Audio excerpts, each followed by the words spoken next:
Good morning, dear students. My name is Ferhan Mazher, and the subject today we are studying is Cambridge O-Levels Physics. In this video, we are going to solve a paper 2 of this subject. The paper 2 has structured questions. For this purpose, we have selected May-June 2025 2-2 paper. This paper 2 belongs from the Zone 2. The credit of this paper and the marking scheme, the paper and the marking scheme which I have used in this video are the property of the Cambridge International Assessment Education. So CAIE, the Cambridge Assessment International Education, the paper and the marking scheme is their property. I have only downloaded these papers and marking schemes from their website, and I am presenting you the solution of these papers to the best of my knowledge and the best of my skills. So let's start today's work. So here we go. So the question paper is showing up on your screen. So this is your May-June 2025 2-2 paper. 505422, paper 2, theory paper. The time allowed for this paper is 1 hour and 45 minutes. The G value will be 9.8 meter per second square. Total marks for this paper are 80. There is no options available in between the questions. So you have to attempt all the questions. Question number 1, a ball is dropped by the side of a vertical scale that is marked in centimeters. A video recording of the fall shows the position of the ball on the scale every 0.1 second. The distance the ball falls is shown by the position on the scale. Table 1.1 shows the results. Okay, so here we have a table 1.1 in which the time is shown and the distance moved by the ball is shown, which is falling down. At 0, the distance is 0. At 0.10 second, the distance traveled is 5 centimeter. At 0.20 second, the distance traveled is 20 centimeter.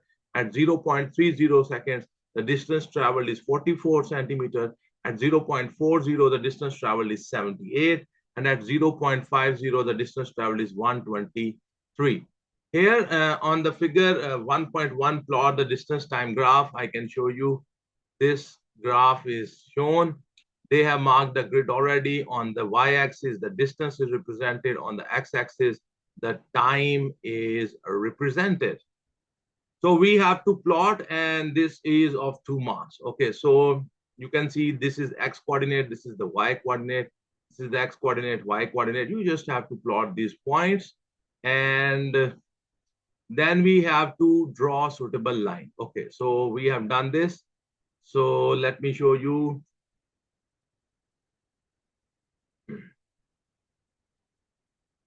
So here we go. I have plotted these points and these points 0, 0.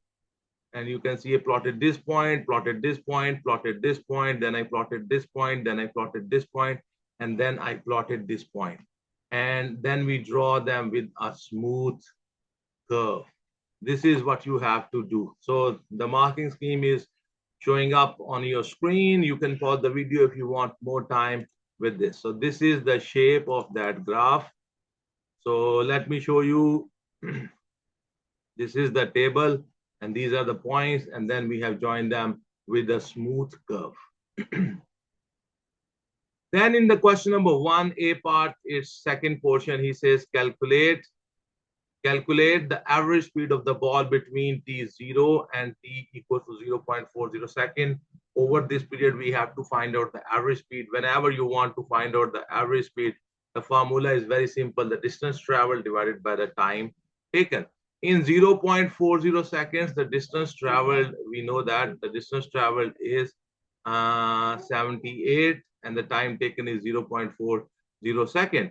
So in 0.40 second, the total distance traveled is 78, and the time is 0.40 second. And very easily we can find out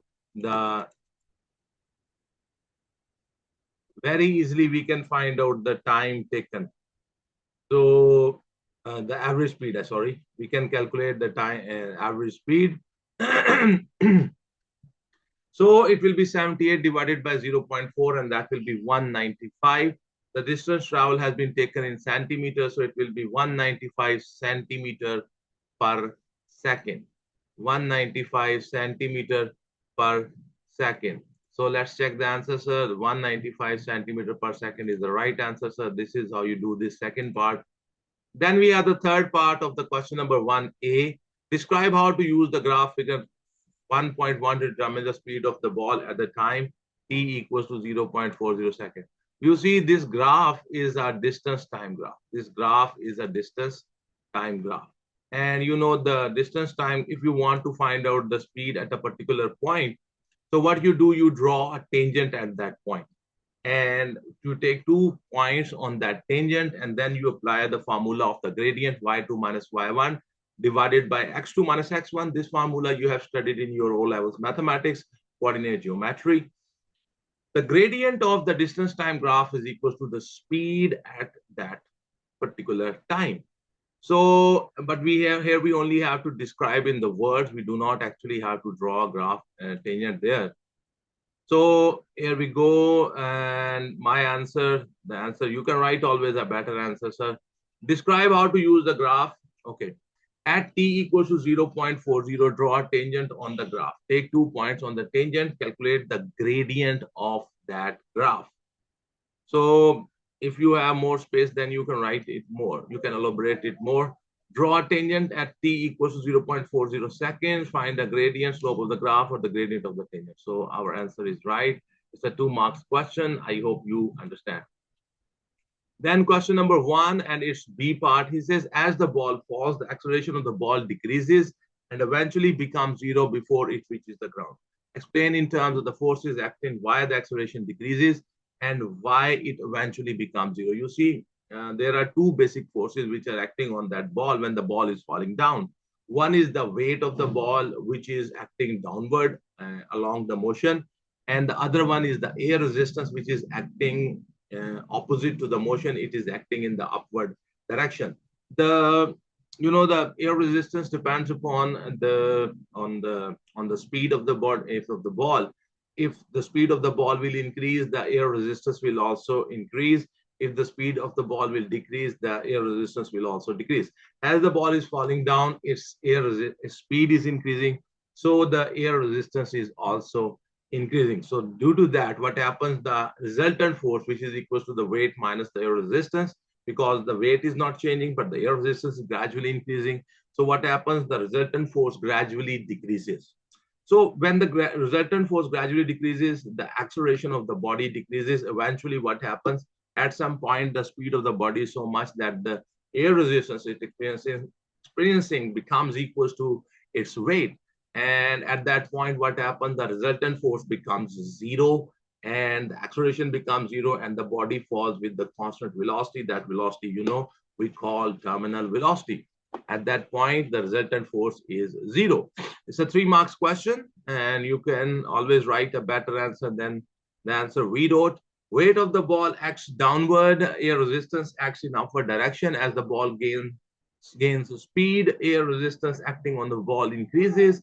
This decreases the resultant force, due to which the acceleration decreases. Eventually, the air resistance becomes equal to the weight, and the resultant force and the acceleration becomes 0. This is the answer which I thought the way it should be written. And let's check the marking scheme. Yes, there are 3 marks. 1 mention of the air resistance. The 1 mark is for the resultant force decreases, and 1 mark is that the air resistance becomes equal to the weight. The marking scheme is showing up on your screen. You can pause the video if you want more time with this marking scheme. This is the answer which I wrote. You always can write a better answer. You can phrase it in a better way. Question number 1B part is second part. He says, describe the appearance of a distance time graph when the acceleration of the ball is 0. In the distance time graph, the gradient of the distance time graph represents the speed. If the speed of the body is constant, that means the acceleration is 0. the, the, the distance time graph will be an inclined straight line, which means the gradient of the graph will be constant. So distance time graph will be an inclined straight line. Its gradient will remain constant. Okay, so this is how you do the question number one. The question number one has 10 marks. Okay, so we are going to the next question. That is the question number two. Figure 2.1 shows a forklift truck used to lift a load. So here we have the forklift truck. Here we have it's picking up a load, moving it vertically upward. When lifting the load, the electric motor on the forklift truck has a useful output power of 600 watt. You see, it's very important what he is telling you. He is telling you the useful output power. Okay. So the useful output power is 600 watts. Their first question of the 1 mark is define. They say define the term power. The power is there are 2-3 phrases which you can use. First is the work done per unit time is called the power, or you can say the rate of work is called power, or you can say the rate of the transfer of energy is called power. The unit we use for power is watt, W-A-T-T. So this is my answer. So the answer which I wrote is this. The rate of work is called the power. Here you go. Question number 2 is marking scheme is showing up. The paper we are doing is 5054/22 May, June 2025. This is Cambridge O-Levels Physics. So my name is Ferhan Mazher, sir, and B part, question number 2, B part. The efficiency of the motor is 70%. Calculate the input power to the motor. We know the output power. The useful output power is 600 watts. The input power is question. The efficiency of the motor is 70%. You know the formula for the efficiency is that the efficiency is equals to useful output power divided by the input power multiply 100. By using this formula very easily, we can calculate the input power. Okay, the efficiency is equals to the useful output power divided by the input power multiply 100. So efficiency is 70%. So 600 divided by x multiply x means the input power multiply 100. So bring the x here, 70 here. So you will have x is equals to 600 divided by 70 multiply 100. This is 857. When you round it off into two significant figures, it will be 860 watt. 860 watt is the right answer. So this is the marking scheme. This is how this numerical has been done.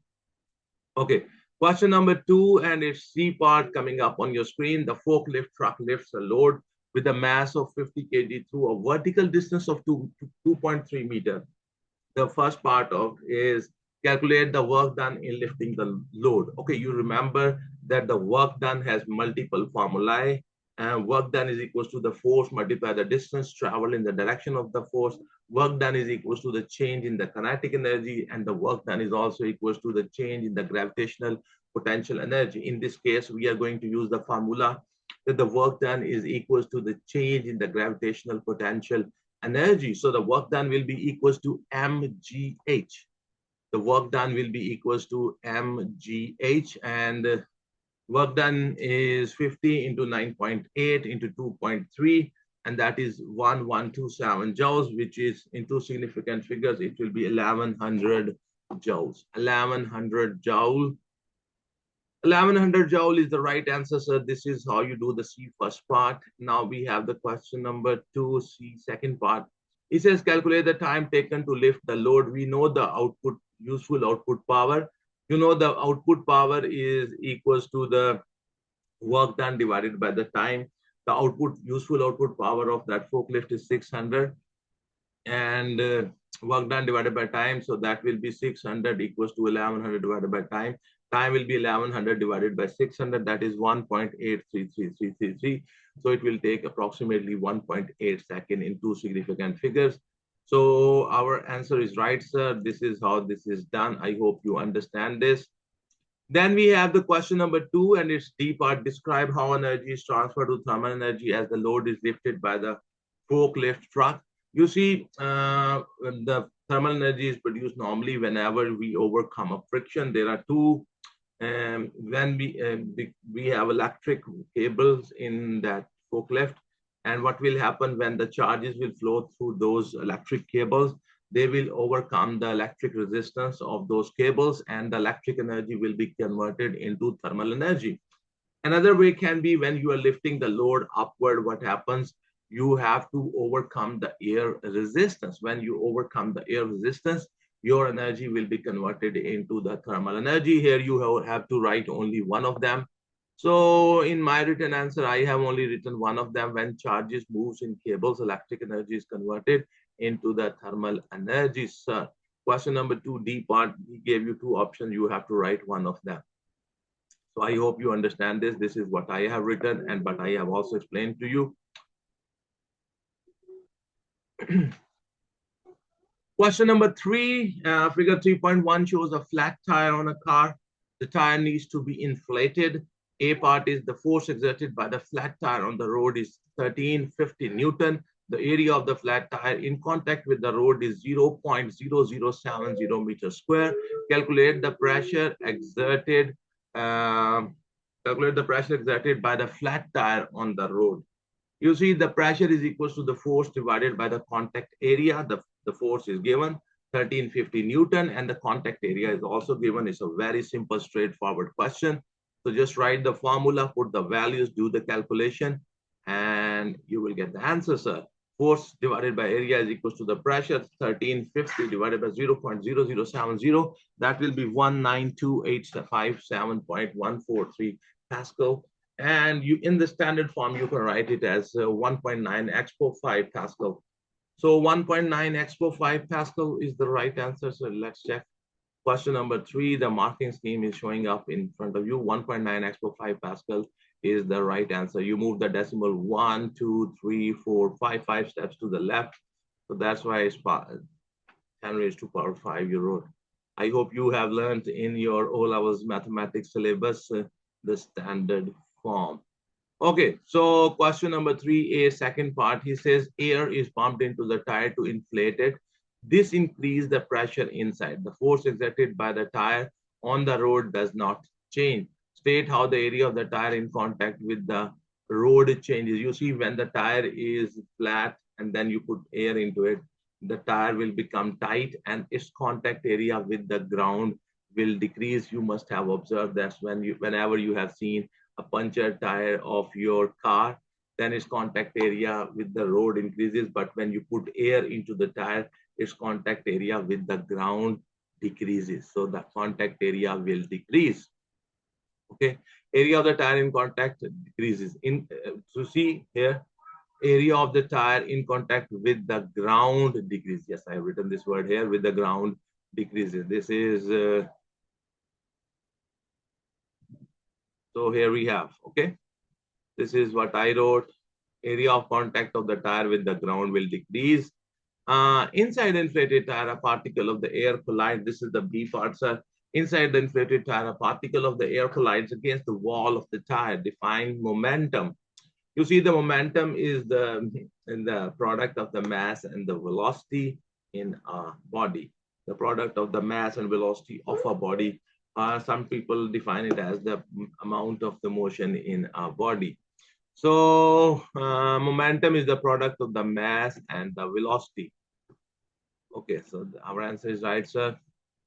Then B, second part is using ideas about momentum, explain why there is a force on the wall of the tire as the particles collides with it. You see, when the air particles collide with the wall of the tire, what happens? Their direction of the velocity changes. They bounce back, okay, once they collide with the wall. So due to the change in the velocity, we say there is a change in the momentum. When you take the rate of change of the momentum, you get the force, okay? So when there is a change in the momentum in a particular time, the ball will experience a force. And the same force will be experienced by that wall according to Newton's third law. So because there is a constriction of the space, when air particles bounce from walls of the tire, their momentum changes. Rate of change of momentum is equal to the force. That force is also experienced by the tire walls. This is what I have written. This is a 2 marks question.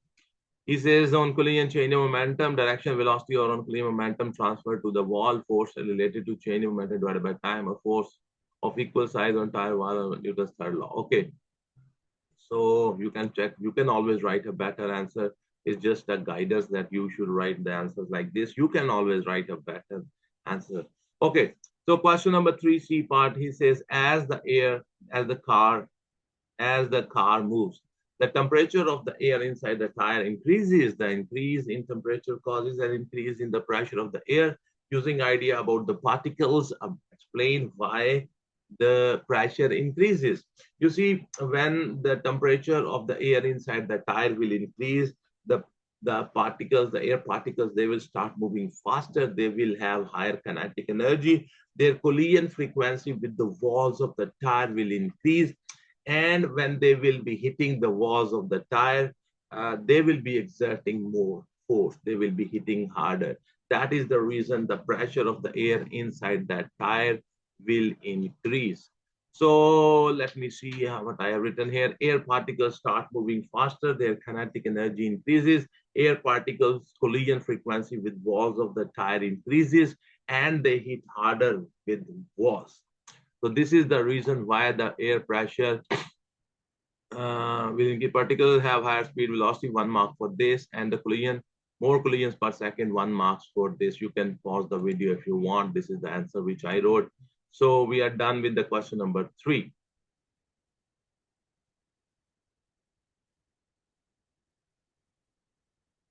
Question number 4 is showing up on your screen. A sound wave from a vibrating tuning fork is displayed on the oscilloscope shown in the figure 4.1. The sound wave is detected using a microphone. So here you have a tuning fork. These are the prongs of the tuning fork, and the tuning fork prongs are vibrating. So when they are vibrating, they are creating compressions and rarefaction in this air. So the sound waves are traveling to the right. Here we have a microphone. That microphone then gives the feed to this oscilloscope, and the oscilloscope screen is showing the waveform of that sound. So the sound waves, which are longitudinal waves, they comprise of compressions and rarefactions. They are traveling towards the right, and then this microphone through that oscilloscope is showing you the waveform. He says, describe the motion of the air particles as the sound waves passes from the tuning fork to the,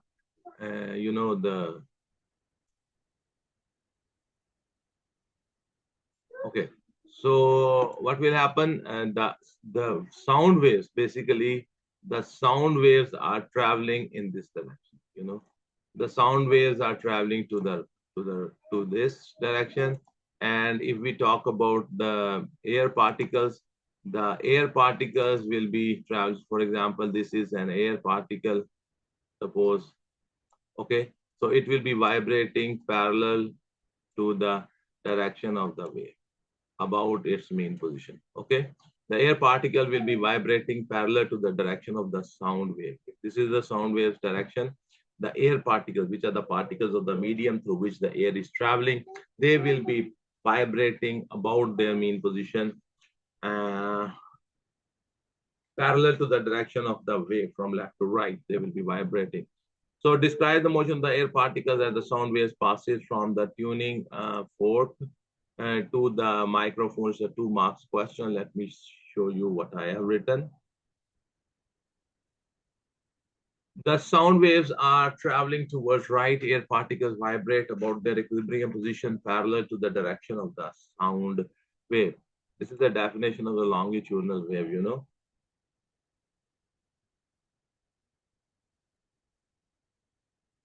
Okay, so this is the marking scheme for 2 marks.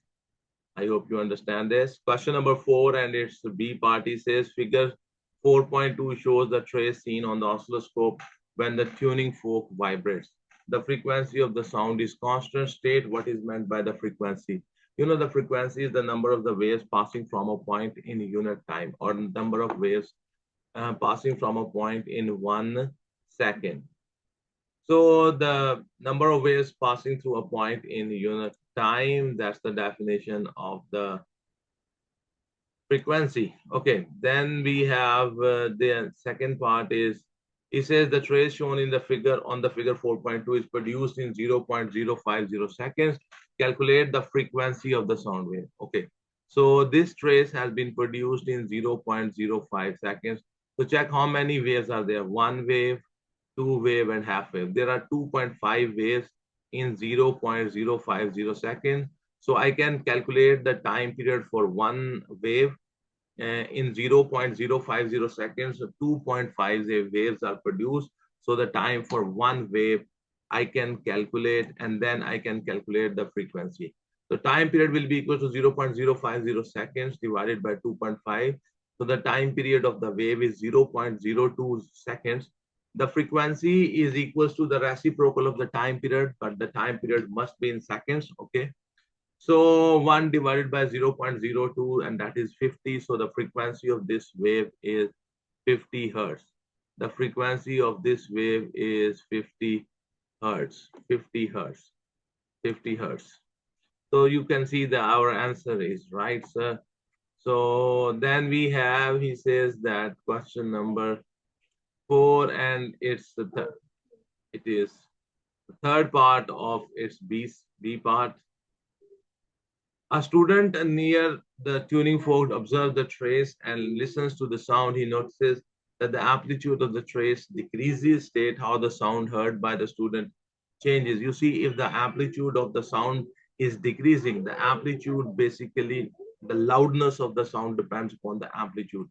If the amplitude is gradually decreasing, the loudness heard by that student will be gradually decreasing, or you can use the phrase that the sound will be becoming fainter and fainter, gradually fainter and fainter.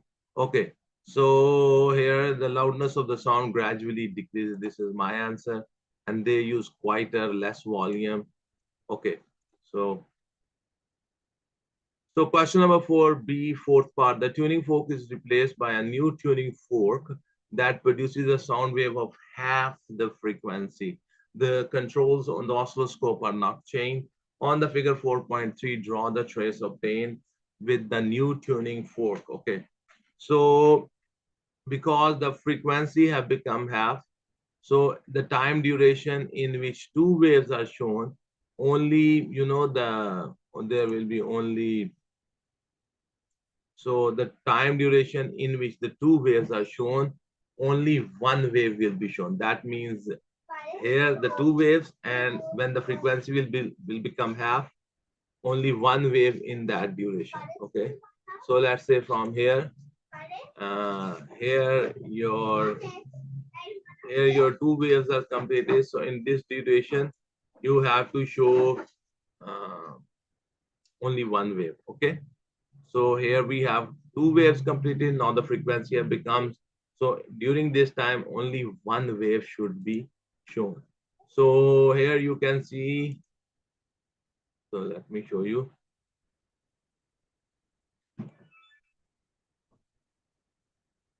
This blue color line. So the time duration in which the two waves are shown, here we have shown only one wave, the blue color wave.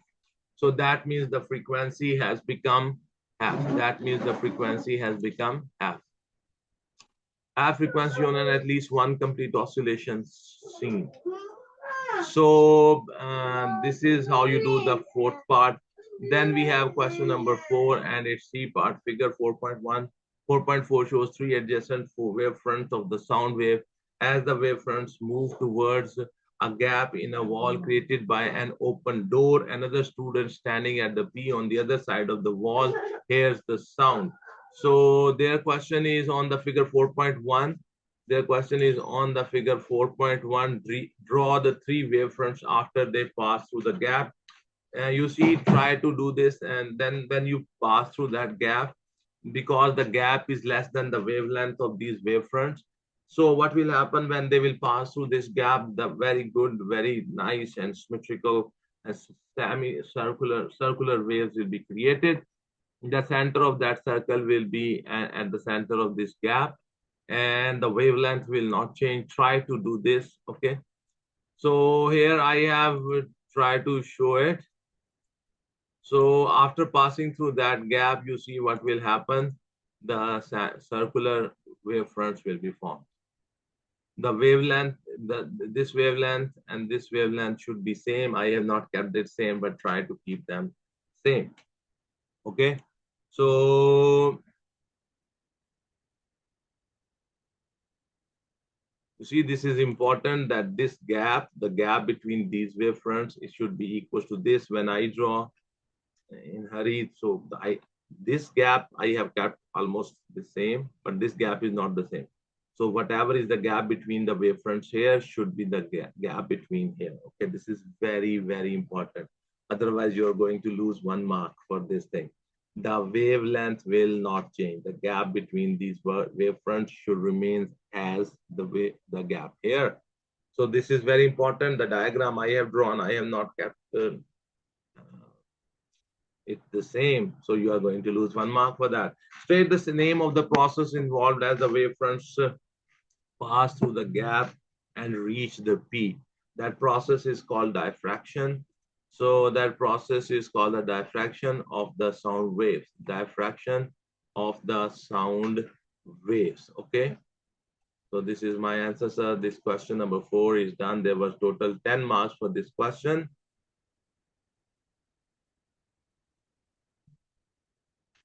Question number 5 showing up on your screen. A student sets up the circuit shown in the figure 5.1 to measure the resistance of length of the wire. The circuit contains four identical cells. So here you have the cells and these are also cells. But the problem is you have connected a negative with the negative, which is wrong. Okay. Then another thing wrong here, you have connected the voltmeter in series with the circuit, which is wrong. And here you have connected an ammeter parallel to the length of the wire, which is also wrong. So the voltmeter should be here, the ammeter should be here, and the direction of these cells you should reverse, or the direction of these cells you can reverse, one of them. So the student finds that both the meters read 0 when the switch is closed. This is because the circuit shown in the figure 5.1 is not suitable for the measurement. Describe all the changes to the circuit in the figure 5.1 that are needed so that the meters produce the readings that can be used to calculate the resistance of the length of the wire. It's a 2-mark question. You see, I told you that what are the mistakes in this circuit. My suggestion is bring the voltmeter here, take the ammeter here, and then use reverse these two cells, okay? So then it will be good. So I have written this answer, sir, and let me show you. Here we go.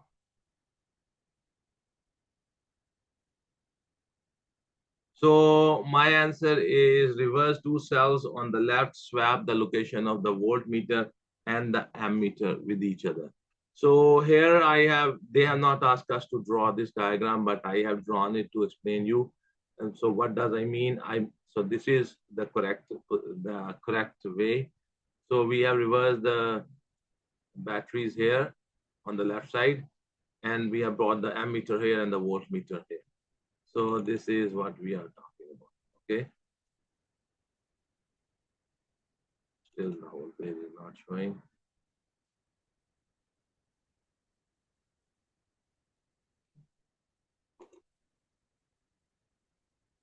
So question number 5, it's A part. It was a 2-mark question. This is our answer. They are not asked us to draw this, okay? I just draw it to explain you.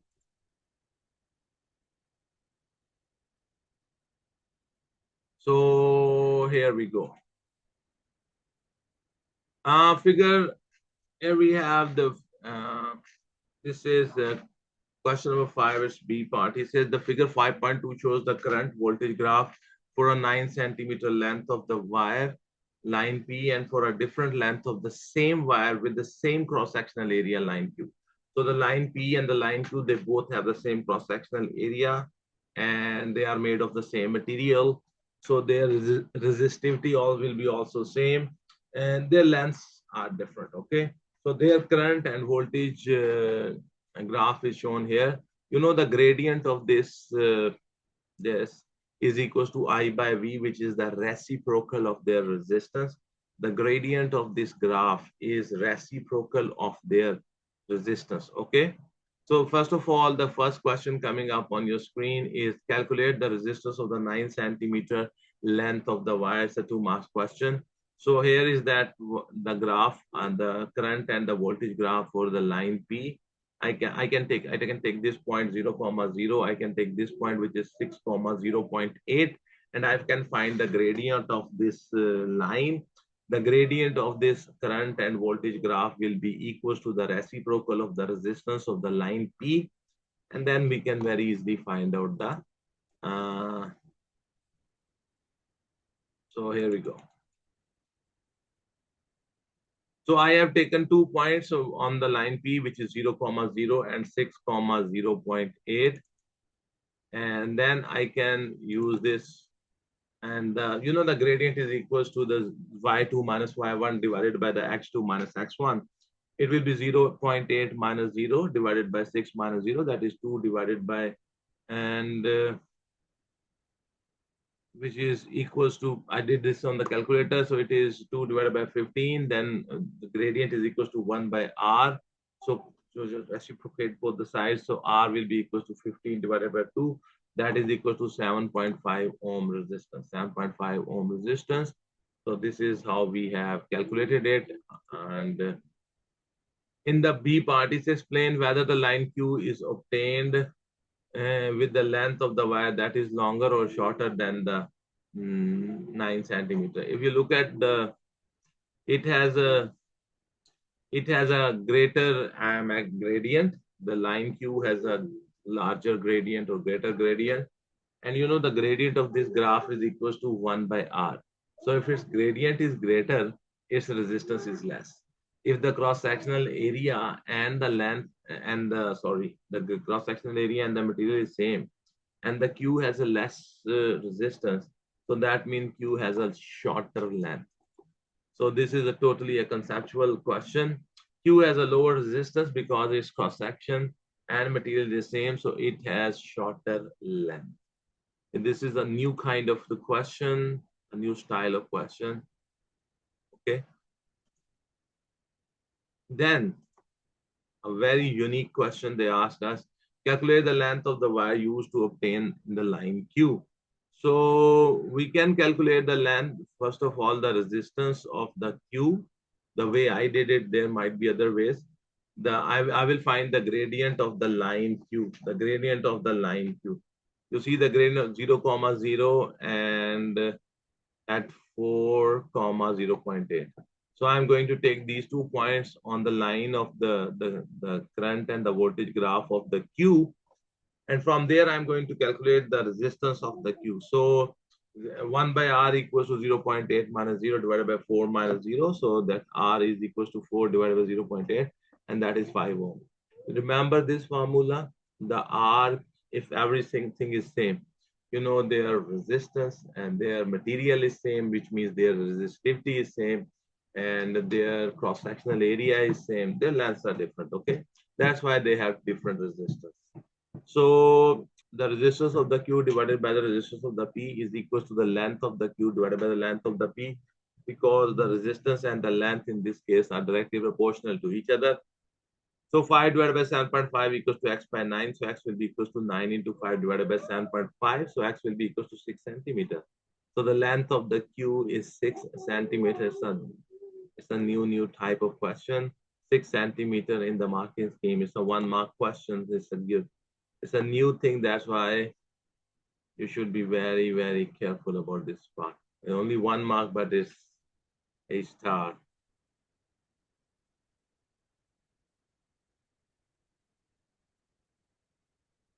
Question number 6, figure 6.1 shows part of main circuit that includes 3 lamps and a heater.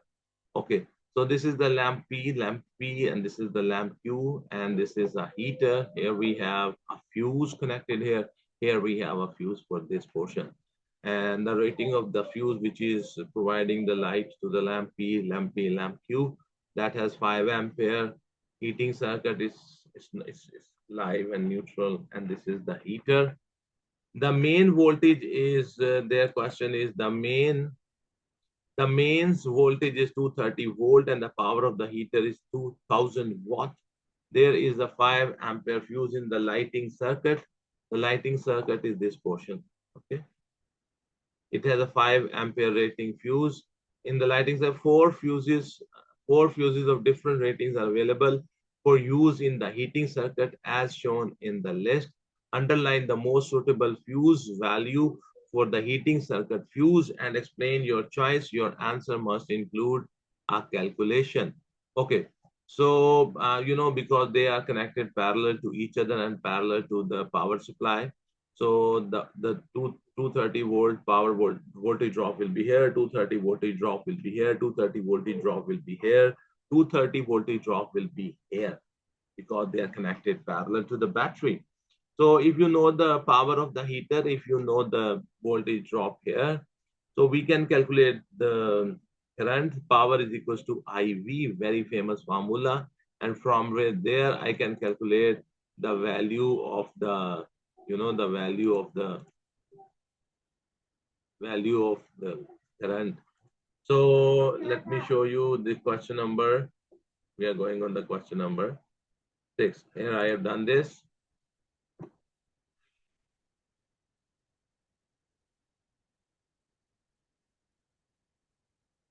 So the power is equals to IV. The power is 2000 and I into 230 volt.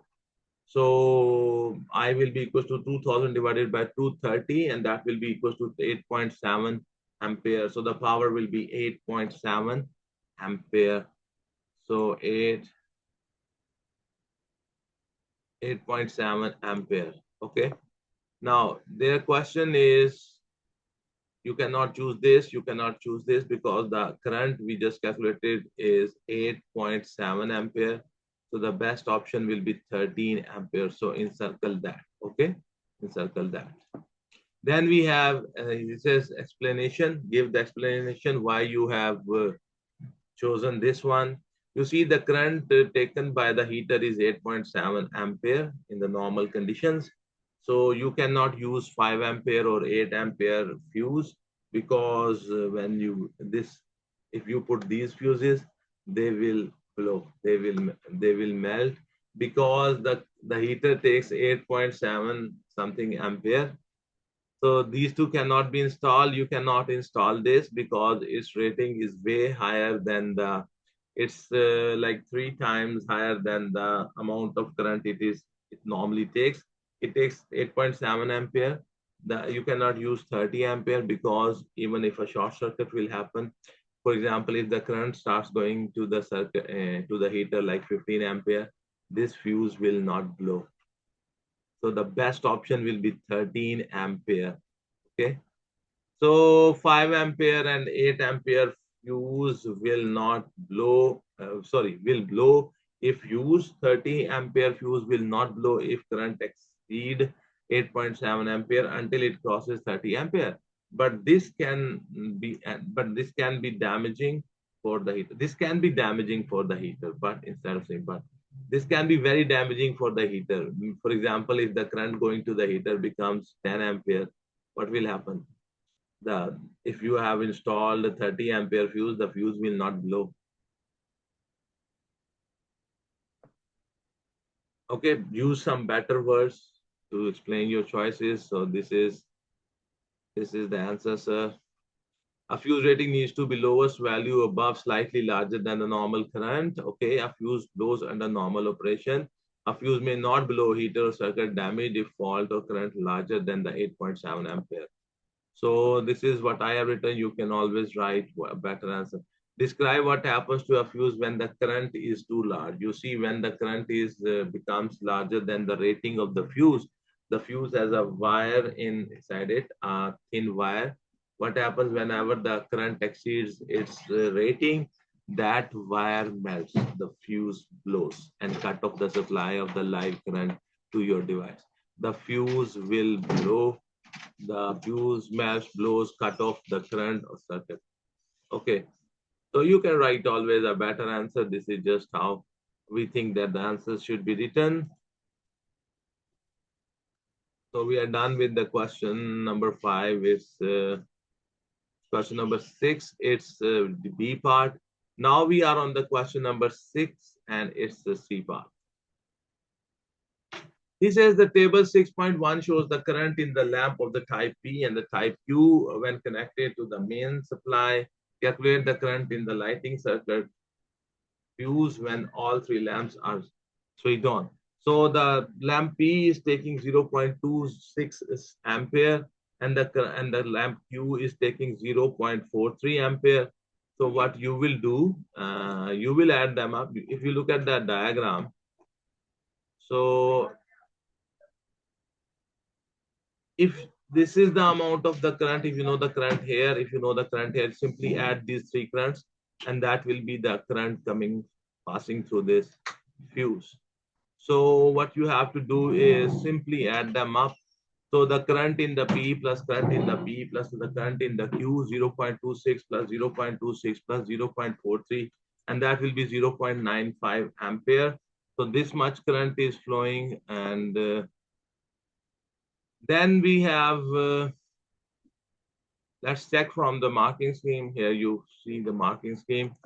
And then we have this question number 6, and the rating for the lighting circuit used in the figure 6.1 is 5 ampere. The lamp of the type Q is removed from the circuit. Calculate the maximum number of additional lamps of type P that can be now connected in parallel to the lighting circuit. It's a question of inequalities showing up in your physics. Okay, so when you have removed the Q, there is only the type P lamps are left. So their question is how many lamp P you can connect in parallel. So N into 2, 0.26, the current should be less than the 5 ampere. So N number of the lamps which you connect is 5 divided by 0.26, that is 19.23. Number of lamps should be less than 19.23. So the maximum lamps you can put is 19. 2 lamps are already there, so the additional lamps which you can put there are 19 minus 2. So that's 17. You can say it's a star question. So 17 is a star part, I mean 17. So the question of inequality and then additional lamps, you have to tell the 2 lamps were already there. Ooh. Then we have in some houses, the lighting circuit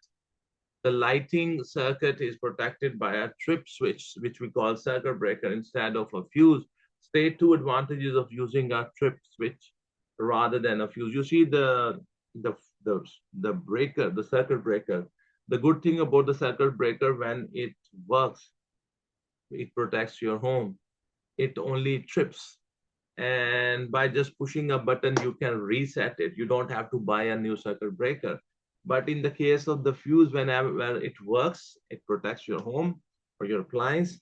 What happens? The fuse blows and you have to buy a new one. This is one advantage.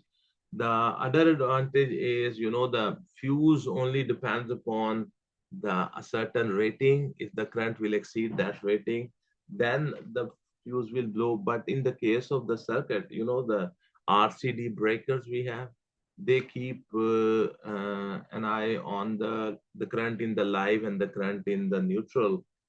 Maybe the current has not exceeds their rating, but if there is a difference of the current in the live and the current in the neutral wire, they trip, because that means that the current is leaking somewhere, but the fuse do not do this.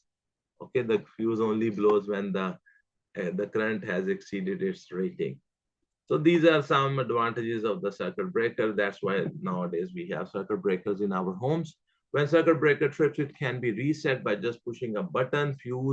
New fuse has to be installed. If you have used a fuse, the fuse will blow and you have to install a new fuse. That you don't have to do in the circuit breaker. So the circuit breaker can be used again and again and again and again. Circuit breaker can trip if there's a difference of the current in the live and the neutral wire, but the fuse do not do this. That's a big advantage of this. So let me show you the question number 6D part. Its answers are showing up here. So I hope you understand this. Here we have the question number 7 coming up on your screen. They have shown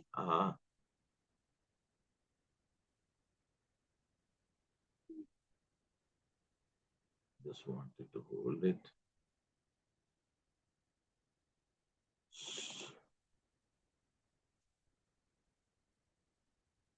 Where should I take? Okay, now you see this is the question number 7. 7.1 shows a simple DC motor. The poles at the ends of the magnet are not labeled. Okay, this is the end of the magnet number 1. This is the magnet on the left side. This is the magnet number 2. Okay, here we have the split ring commutator, and then we have the carbon brushes. Then we have connections with the battery. This is a coil. Okay, this is the DC motor in the figure 7.1. Give me a break.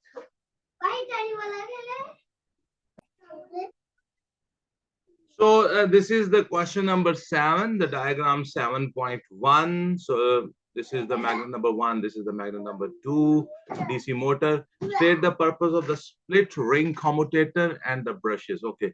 The function of this split ring commutator is to reverse the direction of the current in the coil after every half revolution of the coil to make sure that the direction of the forces acting on the sides of the coil reverse every half cycle of the rotation of the coil. That is the function of the split ring commutator. And the function of the brushes is to provide, because you see this split ring commutator and this coil is rotating, the carbon brushes are stationary, and they provide a connection between the battery and the rotating coil. So that's the function of the carbon brushes. So let me show you. I have tried to write that answer. So here we go. The function of the split ring commutator is to reverse the direction of the current in the coil every half revolution of the coil. And in this way, what happens, the direction of the force acting on the sides of the coil also reverses. And this way, the coil continuously rotates in the same direction. Then the brushes provide connection of the current from battery to the rotating coil. So that is the function of the split ring commutator and the function of the carbon brushes. You can read this marking scheme if you have time. So this is what I have written. Now we are going on the next part. This is the question number 7. He says there is an upward force shown on the left side of the coil. There is a magnetic field in the space between the ends of the magnet. State the direction of this magnetic field. Explain how you determine this direction. Okay. So we have to show the direction and the explanation. Okay. So they are basically talking about this. Okay. So let me. So because this is positive, so the current is going in this way. This is the direction of the current. And here in this side, the direction of the current is this.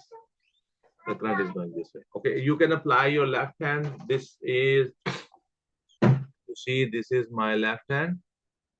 So what we will do,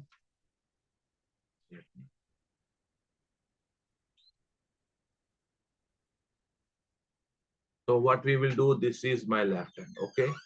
So Fleming's left hand rule. So what I will do, I will make them mutually perpendicular to each other. This is my thumb, which shows the direction of the motion of the coil. This is my index finger, which shows the direction of the magnetic field. And this is my middle finger, which shows the direction of the conventional current, okay?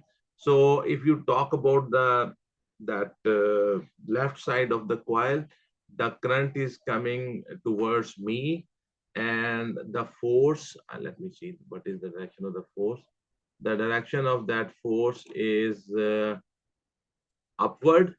So the my this finger, which is showing the magnetic field, that is from left to right. So that means that the magnetic field lines are going, this way. Okay. That means the magnetic field lines are going this way. That means this is the north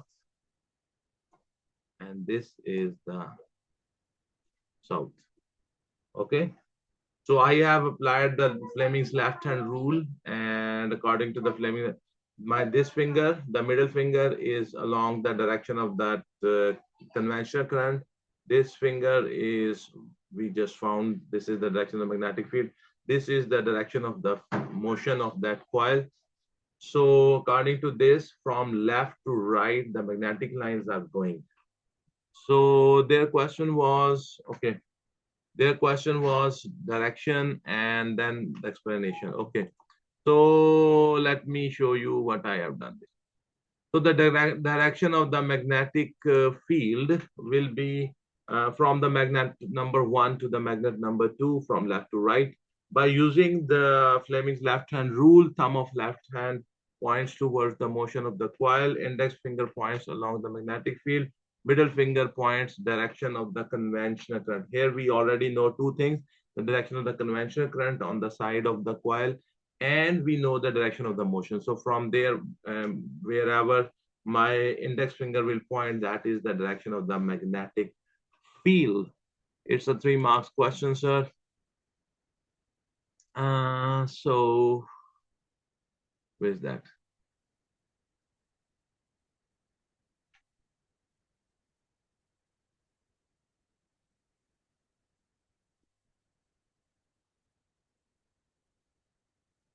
This is a 3 marks. This is what I have written. I have tried to explain it to you. I hope you understand. So then we have state C part. State what happens to the rotation of the coil if the magnetic field and the current in the coil are both reversed. If you will reverse both of them, the direction of the current and the magnetic field, there will be no change in the direction of the rotation. So the direction of the rotation can be changed if you change one of them only. So direction of the will remain same. No change. Okay. Then he says in the figure 7.1, the coil is horizontal, the force upwards on left side and the force downward on the right side are each 2.3 Newton. The distance between the sides of the coils and the axis is 0.15 meter. Calculate the total moment exerted on the coil by these two forces. Give the unit of your moment is force multiplied the moment arm. The moment arm is given, the force is given, and so we can easily calculate this. So it is 2.3 into 0.15 plus 2.3 into 0.15, that is 0.69 Newton meter. Newton meter, 0.69 Newton meter. You have to give the numerical value and then you have to write the unit as well. 3 marks question, very easy peasy. Then their question is explain why the turning effect becomes smaller as the coil becomes more vertical. You see, when it's a very important, this takes you to the chapter of the moments. When that coil will become more vertical, its moment arm will become smaller. The perpendicular distance between the line of action of the force and the pivot or the axle will decrease. That's why the moment produced by the same force will decrease. Very technical and straightforward answer. Here you see the moment decreases, perpendicular distance between line of action of the force and the axle decreases. That is the reason. That's why the moment will decrease. Okay. This is the answer, sir.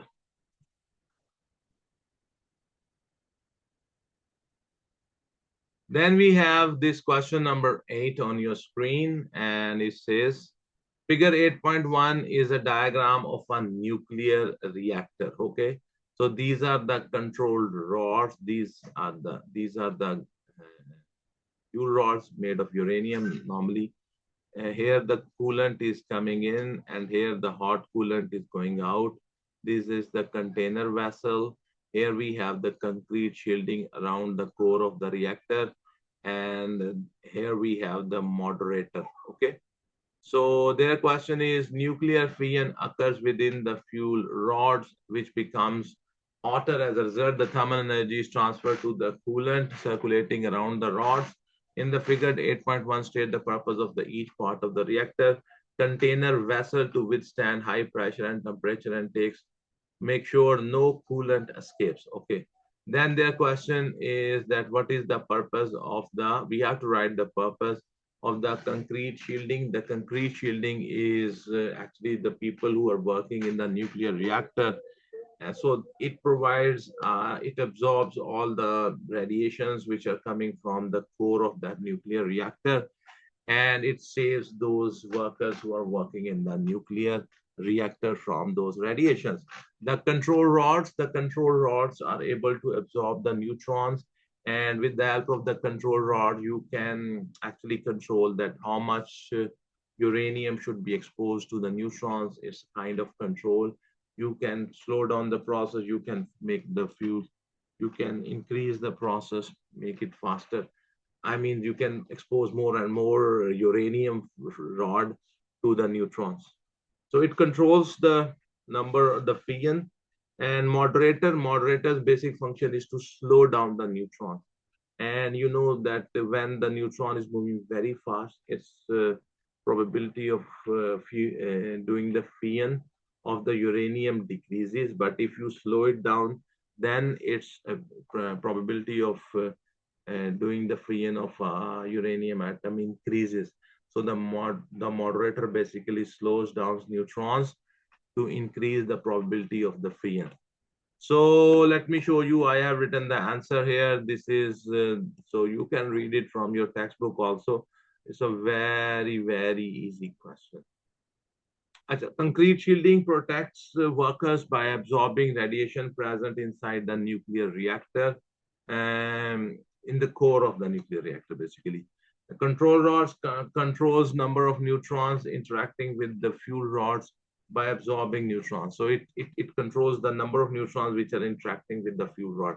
If you let the neutrons go to the fuel rods, the fission will increase and increase. Okay. Moderator, it slows down the neutrons to increase their chance of doing fission. So these are my answers. So let's see. You can check your, this diagram is present in your textbook. You can also check their function. It's a very easy peasy question. Question number 8A part is showing up on your screen. You can pause the video and you can, okay. So question number 8, and then we have the, it's B part. He says, describe what causes the fission of a single nucleus of uranium-235 in the fuel rods and describe what happens during the fission.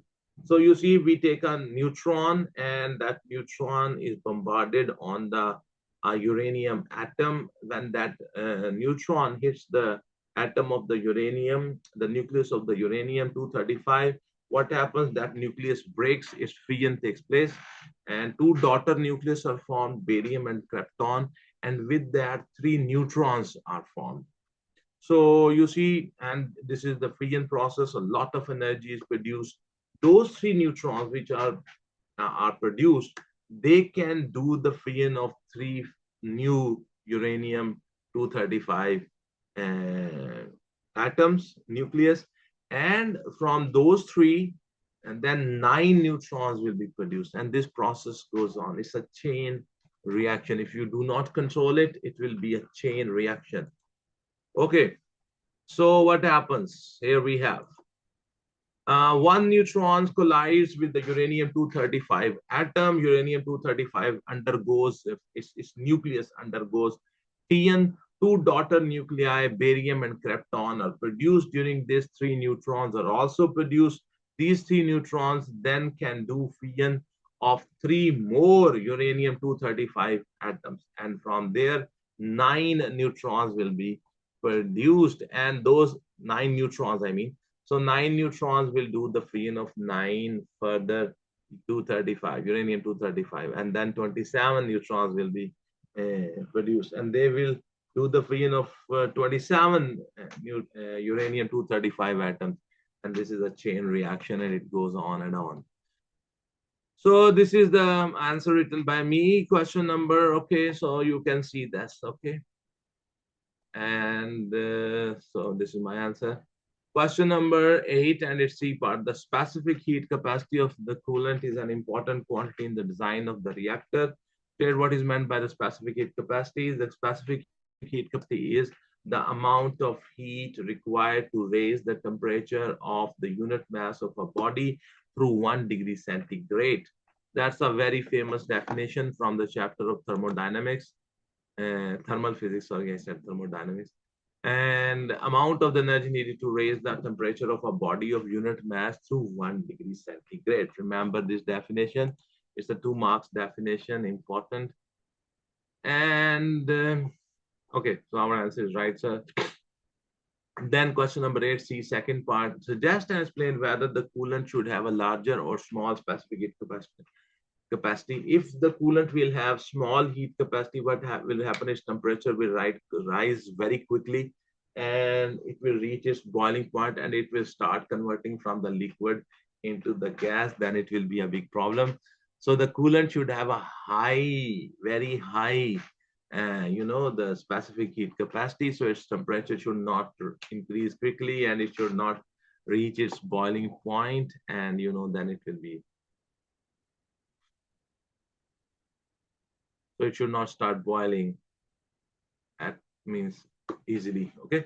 Coolant should have higher specific heat capacity so that its temperature do not rise quickly, and it should not reach its boiling point very quickly. It reaches its boiling point, but okay, the amount of energy, okay, where is that? Smaller rise in temperature, stays lower, heats up slower, longer time, less chance of boiling, smaller mass needed for the same temperature rise, or less flow rate, smaller, more energy absorbed for same temperature rise, smaller heat capacity, larger temperature rise. To heat boiler more efficiently, heats more faster. Okay. So it should not boil. Okay. Okay. So we are going here. We are done with the question number 8. Now we are on the question number 9. Here we go. He says the figure 9.1 shows the path of a comet, the orbit of the Earth, and the orbit of the Jupiter around the Sun. So this is the orbit of the Earth. This is the orbit of the Jupiter. Here up the path of the comet. Okay. And I hope you understand what this figure is all about. The comet is at the position 3 when Earth is at the position number 5. On the figure 9.1, draw the orbit of the Mercury and the Mars. Okay, the Mercury is here. The Mercury is here. And the Mars is between the Jupiter and the Earth. I've done that. Okay, so this is the orbit of the Mercury, and this is the orbit of the Mars. Very easy peasy question. Then on the figure 9 point, okay, explain why the comet is at position 3 cannot be seen from Earth when Earth is at the position number 5. You see, if the comet is here, Earth is here, between them is the sun. So sun is the blocking the view of that comet. So you are not able to see the comet because the sun will be between the Earth and that comet. It has been blocked. It has been blocked. Here I should have written blocked by the sun. The sun is between Earth and the comet, blocked. Okay, so that's the question number 9, and here we go. Sun is in the way. Okay, sun is in the way of comet and the Earth. Easy peasy, normal, common sense question. And then he says a force causes the comet to orbit the sun. State the name of that force that causes the that acts on the comet. That force is the gravitational attraction of the sun.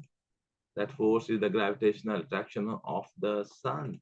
That force is the gravitational attraction of the sun, sir. Okay, then their question is 4 positions of the comet are shown in the figure 9.1. On the figure 9.1, mark the direction of the force that acts on the comet at each of the 4 positions. You see, The direction of the gravitational force, the gravitational attraction is always towards the sun. And so at this, it will be towards the sun. At 2, towards the sun. At 3, towards the sun. At 4, towards the sun. Let me show you. I have drawn this. Can you see those blue arrows? The attraction is towards the sun. So position 1, position 2, position 3, position 4. The direction of the gravitational attraction is towards the sun. The blue arrows. Okay. So I hope you understand this. Then we have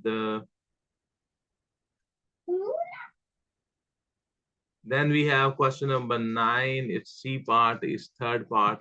Describe how the strength of the force that acts on the comet changes as the comet moves from the position number 1 to the position 3 to position number 4. You see, the gravitational attraction depends upon the distance between the bodies. And if the distance between the sun and that comet will decrease, the force of gravitational attraction will increase. And if the distance between the sun and the comet will increase, the gravitational attraction will decrease. From position number 1 to 2 to 3, the distance between the comet and the sun is gradually decreasing. So the force of the gravitational attraction will be increasing. From position number 3 to position number 4, the distance between the comet and the sun is gradually increasing. So the gravitational attraction between them will be gradually decreasing. This is what they want you to write there. So I have tried to write the answer. You can also write, and you can always write a better answer. So from the position number 1 to position 3, the force increases. From position 3 to position number 4, force decreases.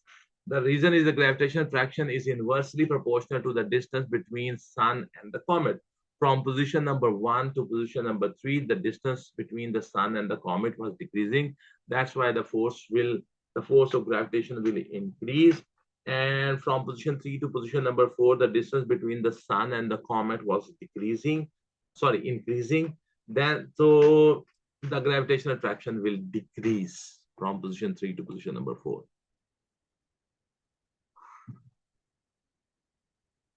I hope you understand. This is the marking scheme showing up. Okay, so what we will do, we are going to, okay, we are done with this.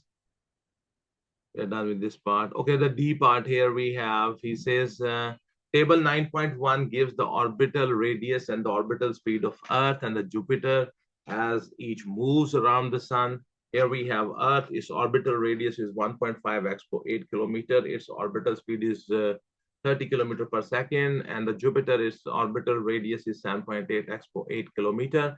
And its orbital speed is 13 kilometer per second. Earth completes more orbits of the sun than the Jupiter in the same time. Calculate the number of the orbits that the Earth makes around the sun in the time that Jupiter makes one orbit. Show your working. Okay, so it's a 3 marks question. So let me show you how I have done this. Okay, so here we go.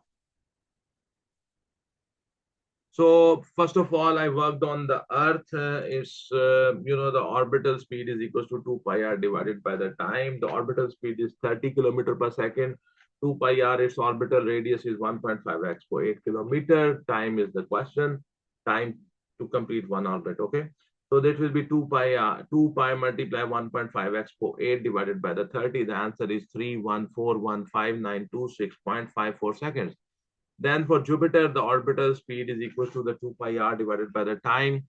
Orbital speed is 13 kilometer per second, and 2 pi into 7.8 x per 8 divided by the tt will be equals to 2 pi into 7.8 into 10 to the power 8 divided by 13. That is 376,991,118.4 seconds.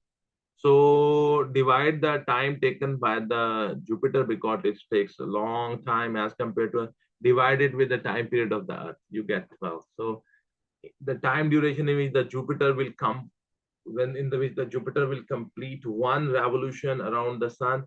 During that, the Earth, which is nearer to the sun as compared to the Jupiter. So So it will complete 12 orbits around the sun. So 12 is the answer, sir. So this is how you do this. So let me decrease the size so you can see the whole question. It was a 3 marks total. There are, so 12 is the answer, sir. So we are done. Okay. So my dear students, we have completed this paper. So I hope that the explanations, the written explanations, the explanations which I described will be very helpful to you. If you think that this video is helpful for you, this video is helpful, and this video can be helpful to your junior students, to your senior students, or to your teachers, please share the link of this video with them. And please like this video. Please share the link of this video in your WhatsApp groups, in your Twitter, in your Instagram, on your Facebook. Well, you see, when you subscribe my channel, when you like my video, when you make a comment on it, it provides support to my channel. And this support is very, very important. I have tried my best to the best of the abilities and the best of the skills and to the best of my sincerity. And I have tried to explain you the concept of these questions, but still I might make a mistake in explaining the things. Please forgive that. But this is, I hope this will be very helpful to you. So at the end, I want to tell you that the the whole thing is basically uh, the property of the Cambridge. The paper and the marking scheme which I have used in this video, they are the property of the Cambridge. I have only made the solution for this. So I hope that this will be helpful to you in preparing your exam of the Cambridge O-Levels Physics. The paper we have done is May-June 2025, Physics 505422 paper. Thank you very much for taking out time and watching this video. God bless you all.